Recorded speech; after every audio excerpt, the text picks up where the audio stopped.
Hey everybody, it's Mick Liubinskas here from Climate Salad.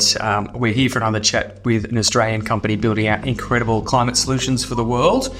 Massive thank you to the New South Wales Government and the Department of Climate Change, Energy, Environment and Water for their support building the climate tech industry here in New South Wales and Australia and helping us take these companies to the world. Today we have Dan from DNA Energy. Dan, great to have you.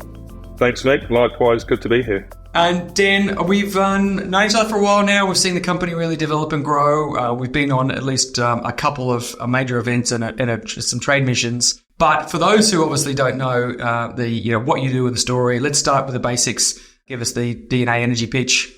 Yeah, cool. So we help businesses and energy utilities expedite their energy transition. The way we do that is we install a bunch of tech, hardware and software in commercial buildings, connect to stuff like HVAC, solar batteries, heat pumps, and then we turn all those assets into digitized nodes that's then controllable by them, us, or their energy utility. Fantastic. Tell us a bit about why are companies wanting to do that? What's their big benefit they get out of it? And what kind of people within the company do you interact with normally? We started off thinking we're going to solve some problems and how scalable is that? But there are a lot of problems in the energy transition. So it turns out it's very scalable. A lot of the work we've done is around constrained supplies. So like schools or aged care sites who are building new wings or they're putting EV charging in, something like that, and there's not enough supply to the site. And so their one option is, you've got a $150,000, $200,000 supply upgrade and a 15-month wait, or you can install our system for a fraction of that cost, and we're in and out with a month or so. We're starting to see the ESG movement transfer from CEOs made a statement to, we're actually got to do something about this, and so we understand, we're not yet in a world where people are doing it because they want to do it. It's got to make economic sense. And so how can we frame a business case around that ESG story? We do a bunch of reporting. The more recent piece we've got onto, which is the original thing that we always wanted to do in the company, is monetizing those assets in VPP or demand response programs. And so bringing in the energy utility to that story, is like turbocharging for the grid transformation, but also adds really nice revenues around it as well. So it puts it all in a nice, neat package.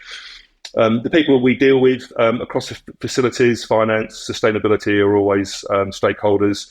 The facilities manager needs to know what's going on. The finance guy needs to know what they're paying for. Sustainability, always want to frame a story around it. When we're dealing with the retailers and utilities, trading desk sales, commercial, a really wide spectrum of stakeholders for sure. Yeah, fantastic. So there's definitely a few things in there to drill into. I want to start by thinking about where are we in terms of the transition. So you mentioned the end consumers of the environment would like us to be in a climate positive state right now, but we're talking about changing nearly every system and asset in the world. And as you said, but the distance between the CEO saying, we would like to be sustainable and setting a big goal that might be long term in the future and actual action. And you're dealing with a dozen different people and groups doing really complicated, hard things. Where is your sense that we're still having early conversation and doing the first part of that? Are we somewhere in the middle? Are we years away? How are you feeling about the progress we're all making? I think we're frighteningly early in the process, and earlier. I think if you read some of the journos in our industry, there's a bit of high-fiving going on, and I think it's a bit too early, to be honest with you. I think saying we set a target and saying there's 8 gazillawatts of generation backed up, it's a great story, but we're not high-fiving yet. And I think the gap is huge, actually, and the gap is huge partly because people, I think, are just starting to realise what it means. And then they're looking at it, and it's really difficult. The energy gods, unfortunately, won't just make everything just kind of work. You've got to orchestrate it, you've got to manage it, you've got to think it through. There's a labour shortage, there's a supply shortage, there's an emotive shortage, across a business. And so I think there's a lot of challenges that we're just starting to get into, actually. A lot of these things, they happen really gradually and then really suddenly. What you're doing is complicated because people go through it the first time. But do you get a sense that people going through the second time or people sort of following the early adopters, like is it going to speed up or is it going to be hard, slow work for 20 years? No, I think the slow, fast thing is very accurate, actually. We had a conversation this morning, actually, about a specific application, and it's taken us about a year and a half to get this one application over the line. I think we'll do two of them, and I know the next one will take 2 weeks or 4 weeks. We had an instance recently. The retailers have been a real focus of ours, and we had an amazing case study with the retailer and an awesome customer, and it took us about a year and a half to get the deal over the line, and then a year to get the case study proof case, and then we took that case study to another retailer, and it took 3 months to get them on board. And I think that's a case of just people are wary, it's new, how does it work? We've got trading risks, we've got these problems, that we understand them and we know how to manage them. And I think people want to see that case study, and no one wants to be first of the kind, first in the market, right? And so a lot of the challenge, I think, is having that stickability and the staying power to see it through, and the belief. The startup founders out there who doubt themselves. You just got to keep on kicking the doors down, right? And you got to keep on believing. It's tough, but it does take off. You brought up first of a kind there, FOAK. Some people say FOAK, whatever. There's another one. There's another way you can produce that.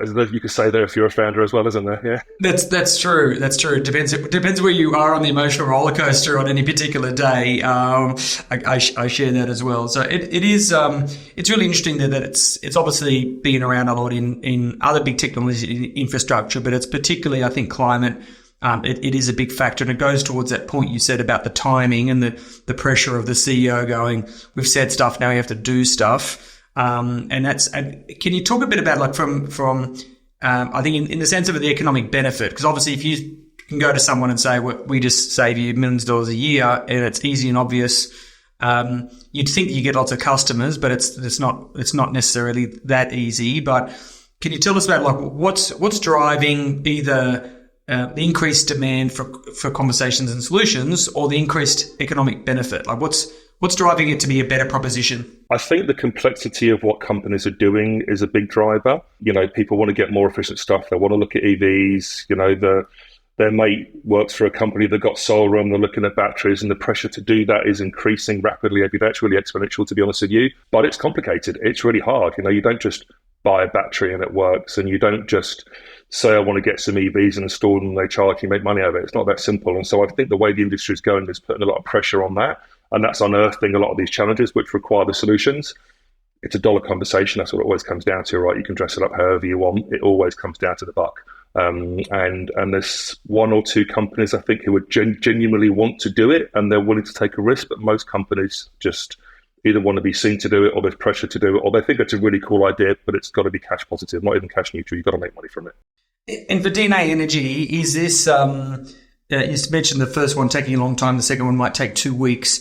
In terms of actual implementation and being able to point to clear value, is like, what's that cycle look like? In terms of how we deliver projects? Yeah. There's a lot of variables around there. A lot of it comes to the customer interaction, to be honest with you. If you've got an engaged customer that's got the information, we can turn around something in a week or two if you have to. It's normally not that simple, though. There's multiple stakeholders. You miss a board meeting. They don't have the information you want. They don't understand why it's important. And so, with some things drag on, some simple things drag on for months and months. It's really, really frustrating. Where we're trying to fix that is to systemize things and automate them and clear the message up. And, we did it wrong last time. How can we do it slightly better? What was that customer engagement? Did we speak to the right person? Are they going to buy it? Do they really want to buy it? Is there budget for it? All those, a lot of the 101 sales things that I think are quite hard to forget when you're in tech and you're trying to do something really cool. And you forget, did I even check if there's budget for this? I've got a sales background. I remember the first time it happened, it was like, how did I not make that the very first question? Can you write that check? Because if you can't write that check, I really need to speak to the person that does, or make sure they're on the next meeting. And I think there's just a lot of complexity around it, and a lot of it is new. And people are waking up to it. But yeah, getting stakeholders on board, and budget and timing, and you want to deal with the school. If you're not there by September, you miss their 2025 budget, and you're not getting anything to the year after. And there's those things you have to understand around the cyclical nature of it, of course. Yeah, there's a ton of lag in it, right? I think that's the reality. And some of the systems we're talking about have been kind of slowly evolving over 200 years. And there are some things which are big, lumpy decisions, like buying big assets, or like a country thinking about their energy sources as, it's a bit harder. Your speed of value is a little bit better, right? But is that helpful, or is it actually sometimes better to be having the bigger conversations that are $100 million deals. But do you feel that potential faster sales cycle? I know it's been hard. How do you find that? It's a great question. We get kind of a few sides of the same coin. We sometimes get, we're speaking to people that do that, and it's like, my messaging must be wrong because that's not the case. I know you're not speaking to 5 people who are doing the same thing as we're doing. I think the ticket size makes it very challenging sometimes, and we don't think about it that often. The first system we sold we charged X for, then we charged 2X and then 3X. It's like, well, someone's still paying this, it's incredible. And it's an interesting piece, you sometimes want to slip under that level that it requires scrutiny. But at the same time, if you're below a certain level, people are taking it that seriously, and getting the pricing right when you're doing something where there's not 10 years of history is actually really difficult to do it. You want to create value, you want to make enough money to keep on developing and growing the business and, paying the bills and all that kind of stuff. So it's a really interesting case. Sometimes, we sell $20,000, $30,000, $50,000 systems. Would it make it easier for $1 million? Maybe, for sure, because it gets taken more seriously. And it goes through a more known process of, okay, checkpoint A, checkpoint B, checkpoint B, tender it to 3 people, you're the winner, great. That's really easy to understand. But, I'm going to buy this $35,000 system that's telling me they're going to solve that problem that I didn't really think would be solved like that. That is tricky sometimes. Yeah, that's, and I know you've seen the back of your shirt a number of times, energy as a revenue, and business model innovation is that as important as technological innovation in solving climate problems, do you think? The business model is really important. We only kind of worked out this year what problem we're solving, which sounds ridiculous after 5 years. But, you have a pivot or two, and as a startup, you kind of realize what that is. We realize now that the problem we're solving is the grid problem, and it's not a business problem per se. That's just something that happens as part of it. And so the business model that we now have is we still do directly with customers, but really we want to work with retailers, and that's our business model. And how do we make it as easy as possible to deal with the retailers so they don't have to worry about dealing with 1,000 customers? We'll do that because we do it anyway downstream. And that's just not been done before. And, that's, the saying previously, it took 1.5 years or 2 years to get the first retailer over the line, then a year of running it before, everyone goes, it's really successful, but can we scale it? And they're like, let's just wait for a bit longer because this really is new. And how do we do this? And so I don't think we've finished our business model evolution. I think we'll refine it and we'll get better at it. If I ever tell you that we've nailed everything, feel free to give me a slap, because you got to keep moving. But I think that's a lot of what climate tech founders in these years go through is actually, how do I do that? I've got an awesome product. I need to make money, and I can't just pay the bills. I've got to have money to develop, and I've got to create something that my customer's just not used to doing. That's two or three pretty profound challenges there. And I know we got to watching some English Premier League over in San Francisco. So as Australians doing that, we've got a bit of a global perspective there.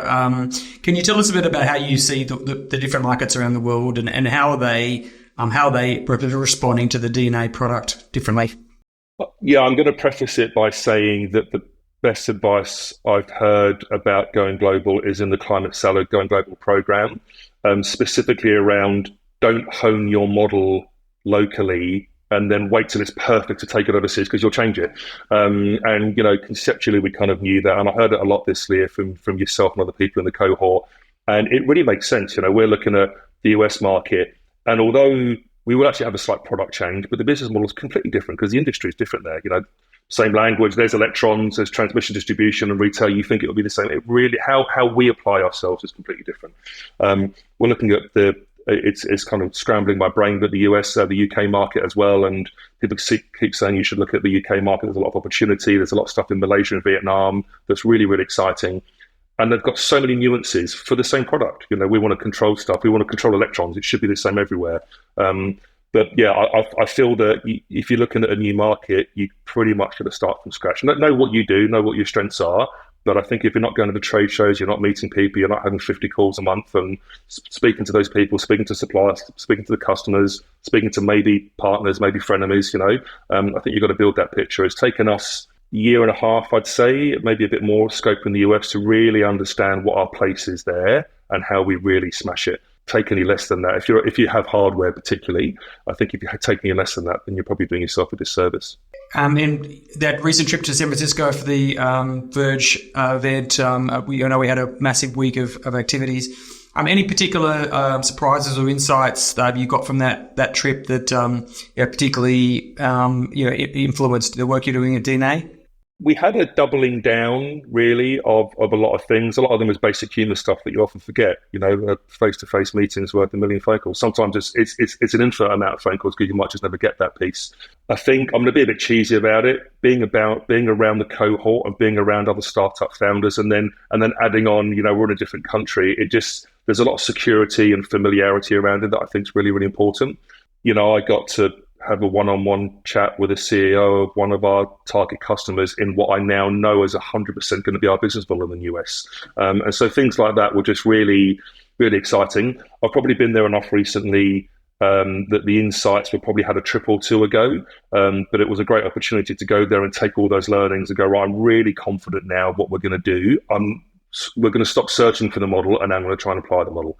And I think you got to be in country to do that, right? It's pretty much impossible to not be the case.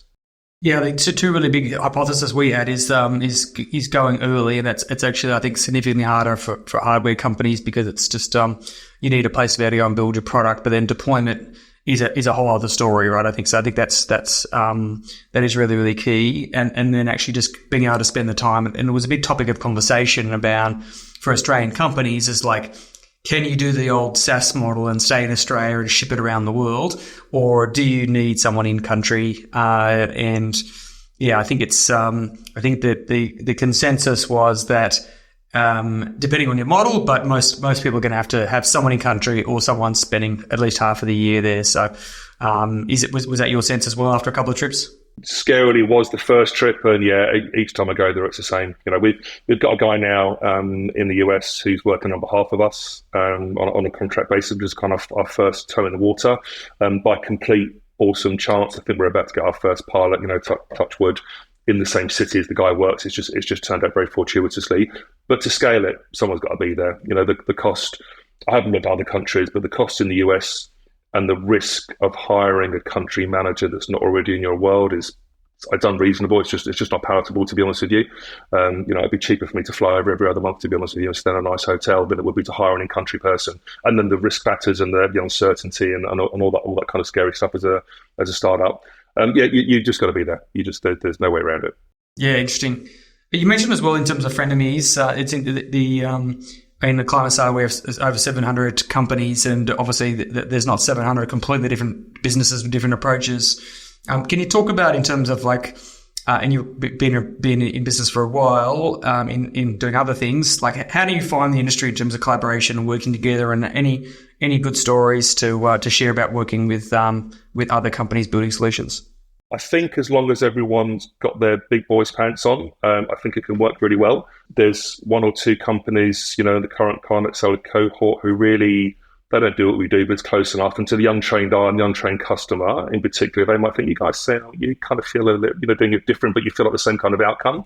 I think it's doubly important to have relationships with those people, partly because you learn off them. We all have different experiences, and I think if everyone's sensible about it, I'm not talking to you as another founder because I'm trying to rip your customers off. I might just want to learn stuff, or might want to impart something that I know, and then everyone kind of does better for it. I think one of the dangers of being kind of, new or first of a kind, it's really bloody hard to get traction if no one's talking about it, really, really difficult.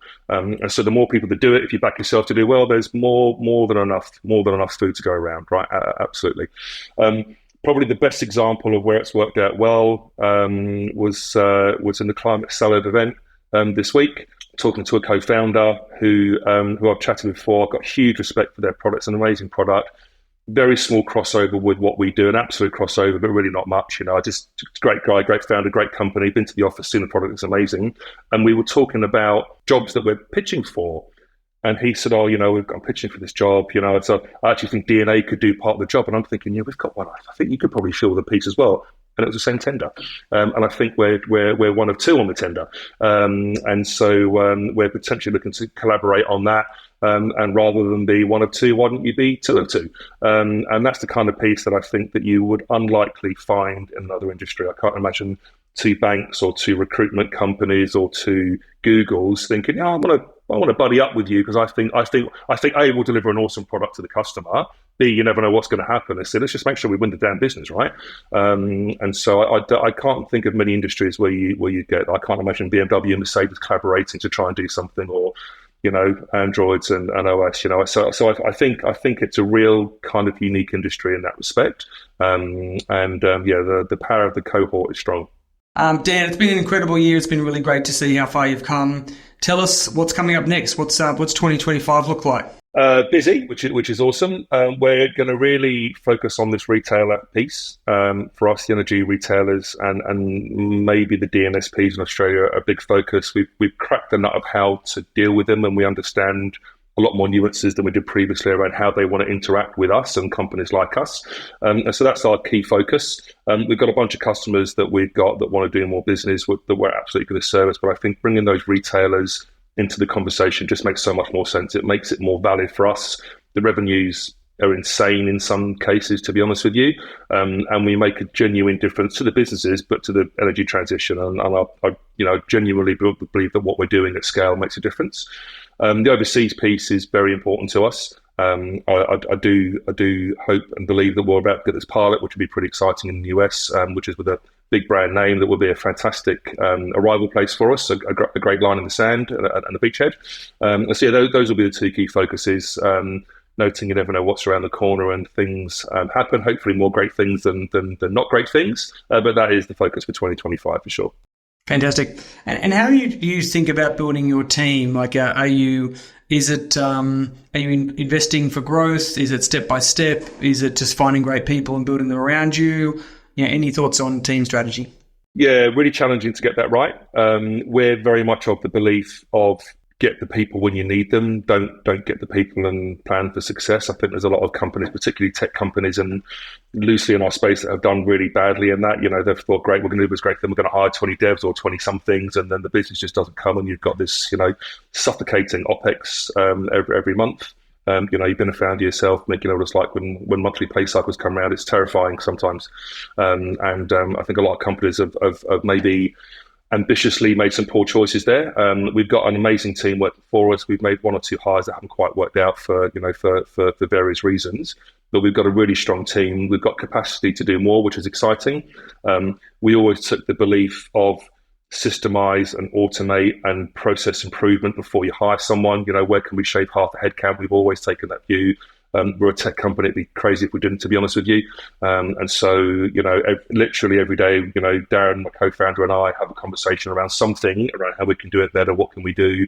I think a big problem in the industry is human resource. Software devs they're hard to find, right? Really good devs who get your business, who appreciate the culture, and who are good at their job. Really, really hard to find. I think you have to accept, as any company now, you've just got to pay the money for people. We've unearthed a couple of incredible grads. One of our star employees was not that long out of university. He's been with us for a few years now. Incredible growth. We've just taken on an amazing grad. She's an absolute superstar. But they're hard to find. They're really, really hard to find. People who you think you're going to trust quite soon. And so adding on experience to that is just really, really difficult. So I can't understate that enough. Yeah, but no, we're a grow the staff when we're at capacity bursting. Can't handle it anymore. Fantastic. And you mentioned your co-founder as well. Is there any particular, you mentioned a couple of the regular conversations, any tactics you use to kind of keep developing and partnering as a co-founder? I think it's great to have that teamwork approach. Especially with lots of travel, lots of busyness. What are some of the tools you use with your co-founder and also your team maybe to help stay connected? Yeah, we talk a lot. Very frankly. Darren, my co-founder, we often say, we've got, 95% shared values, but about 5% shared skills, which has actually seen us in very good stead. We're both really candid with each other, I think it's incredibly important. The founder piece, it wins or it loses, with if you've got more than one founder, I think. And so we talk a lot. We always talk about cross-training around how we can do stuff. I learn as much as I can about his world without having to do it, and vice versa. Most of our staff are more on the technical side of things, which is not overly my strength. It's Darren's strength. When we have team meetings, there's all of us. When we have a job meeting, it's all of us. We've got a support person. She's in all the sales meetings and the technical meetings. And I think as a small company, as we grow, partly to ensure the culture is hopefully going in the right direction, but just to, cross-training, and everyone knows everyone's got an opinion. No one's afraid to say, hey, should we be doing this differently? And I think that has to come from just collaboration and everyone kind of being in the mix together. But we talk a lot. Yeah, that's great around the communication side. Amazing, mate. Really, really great to hear all the stories and how it's progressing, a bit about how it's coming up. And lastly, just I guess on a side note, any favorite podcasts or books you've read that have kind of helped your thinking in this area or guided you any way? Any resources for maybe first time entrepreneurs or people trying to get into this space? I think the biggest resource is other founders. I can't stress that enough. There's some great books out there and podcasts. I like the football podcast, soccer football podcast personally. Piece of Grass one's my favourite, a little bit of a plug there. But yeah, I just think talking to other founders and don't be ashamed of it. I've found it so therapeutic sometimes just to have you have to have trust with other founders, but I think there's this unspoken trust sometimes that you say things that you wouldn't say to anyone else. You download, you cry on a shoulder, you ask questions that you wouldn't feel you should ask anyone at all. And I think that's the biggest resource. And there's thousands of us in Australia, and so, buddy up, find a cohort, find a climate side or a boot camp or something that you feel comfortable in and just kind of open yourself up and be a bit exposed. I think it's the best way to learn. So it's really helped me. I've been on a few of the accelerators and things like that. Yeah, it's phenomenal learning. Yeah. Fantastic. And one last one as an extra to that. I get a lot of people saying, I'd love to work in climate, but I don't have any credentials. I don't have an environmental degree or sustainability degree. In terms of you, your team, is that a valid concern? No, not at all. Our ops person was working in hospitality before. She's amazing. Everyone else, there's five of us in total. The others are absolutely educationally or heavily work qualified. My background before I was in tech I was in corporate for 20 odd years. Absolutely no idea. Couldn't change a light bulb. And so I think you got to love it and you got to apply yourself to it and keep on asking questions. It's the basic stuff. It's one of the most easy industries in the world to break into, to be honest with you, because all you got to do is want to do it. It's just, probably wouldn't apply that to medicine or law, but if you want to get into climate, you just got to appreciate it, learn, rock up to events and just jump in. Pretty simple. And Liverpool's got a big game on the weekend against Man City. Let's predict the score. It's coming in advance. By the time this comes out, people will know it'll be real. What do you think? 3-1 Liverpool. I'm going 2-0 Liverpool. Yeah, okay. So, yeah, I do honestly think we'll win, but you can't deny the Man City. I think it's too early for them, but if they turn it on, it'll be a great game anyway. But 3-1, pretty confident. Luis Diaz double. I'm just going to pick that. We've doubled outside of the climate industry, but added a bit of fun for ourselves, and I think it's important. Again, this is a marathon, not a sprint. I think we're in for a really. I think there's a big danger of kind of aiming for 2050 as goals. But there's also an equal danger of expecting everything to change instantly. So staying healthy, enjoying a bit of side projects here and there is also really healthy. And Dan, it's been great to get to know you and work with you over the last few years and seeing DNA grow and thrive. Thanks so much for sharing today. And again, a huge thanks to the New South Wales Department of Climate Change, Energy, Environment and Water for their support of this industry and the importance of its future. And again, Dan, thanks for sharing. Thanks, Mick. Really appreciate it. Enjoyed it. Have a great day.